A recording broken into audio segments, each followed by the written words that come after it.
आम्हाला बदलापूर नगरपालिका हवी आहे, केवळ भाजपचे झेंडे लावायला नको, तर खुर्च्या तोडण्यासाठी नको, तर विकासासाठी हवी आहे, असं वक्तव्य मुख्यमंत्री देवेंद्र फडणवीस यांनी केलं। बदलापूरमध्ये मुख्यमंत्री देवेंद्र फडणवीस यांनी प्रचार सभा घेतली, त्यावेळी त्यांनी विरोधकांवरही निशाणा साधला।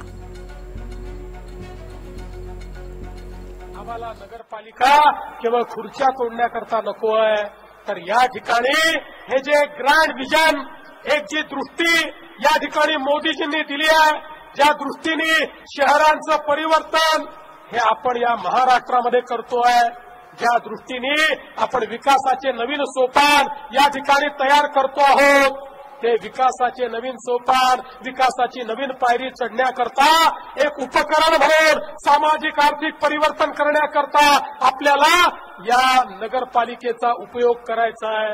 आणि म्हणून मी तुम्हाला हीच विनंती करतो की शेवटी मोदीजींच्या विजननी, आमच्या विजननी जर ही नगरपालिका चालली, तर त्या ठिकाणी मोठ्या प्रमाणात काम करताना त्याच्यात कुठलीही अडचण येणार नाही।